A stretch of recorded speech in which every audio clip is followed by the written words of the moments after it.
En synthèse, ce qu'on a dit, c'est que le processus apprendre s'inscrit dans un système,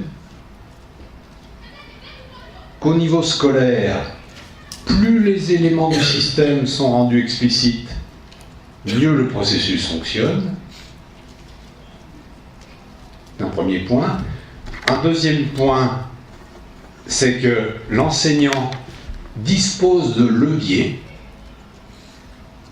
très directement accessibles, les outils, le répertoire des actions, la culture de classe et l'organisation du travail.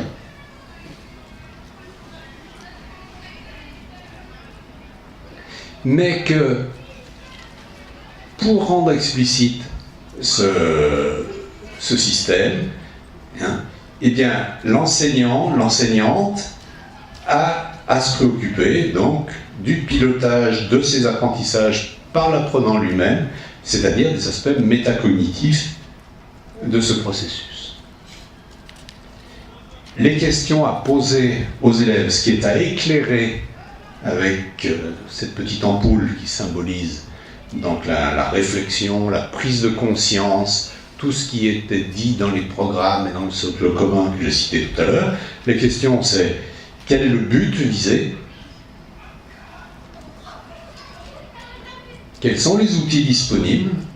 C'est ce qui est en bleu. Qu'est-ce que je sais faire? On passe dans le répertoire d'action. Quelles sont les habitudes de la classe? Et comment ces habitudes vont être changées? Parce qu'à chaque fois vous changez les habitudes, vous apportez quelque chose de nouveau, c'est votre travail et c'est normal, c'est ce qu'on attend de l'école. Et puis, dernière phase, comment s'organise la leçon, la séquence, la période.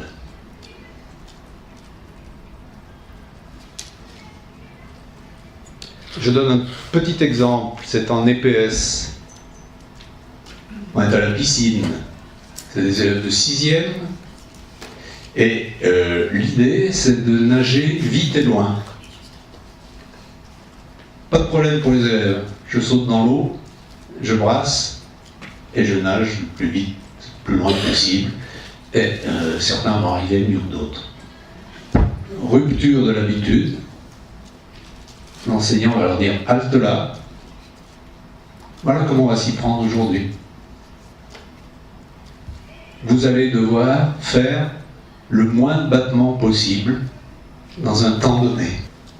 Et pour savoir ça, comment vous allez vous y prendre? Il va y avoir la moitié de la classe qui ressort de l'eau. Bon, en fait, ils ne les avaient pas laissés rentrer tout seuls, comme ça, sauter dans le bassin, bien sûr. Il y a la moitié de la classe qui va rester dehors, qui va observer, puis après on changera. Et comment vous savez, comment vous saurez que vous pouvez faire mieux?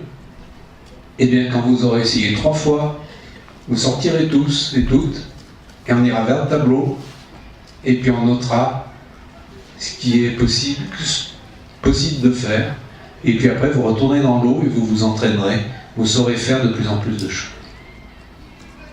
Et cet enseignant-là a joué sur cette ligne de base, et puis sur la petite ampoule, de manière à ce que sa séance conduise à faire en sorte que les élèves, le maximum d'élèves, puissent atteindre les résultats qui ont été fixés parce qu'ils avaient bien compris le but et qu'ils avaient bien compris l'organisation.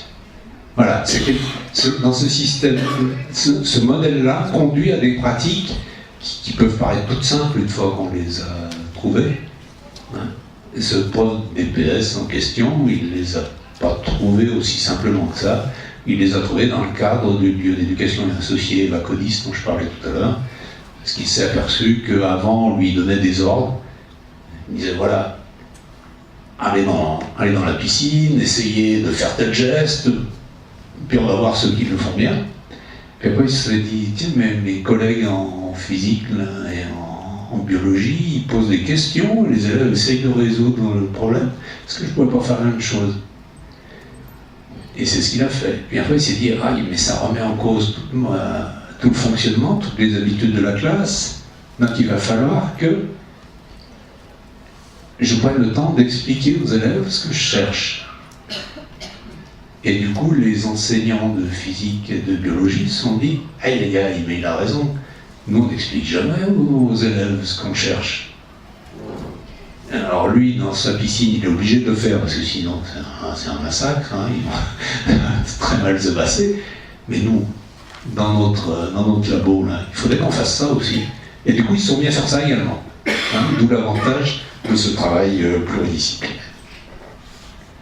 Encore une fois, on est totalement dans le socle commun.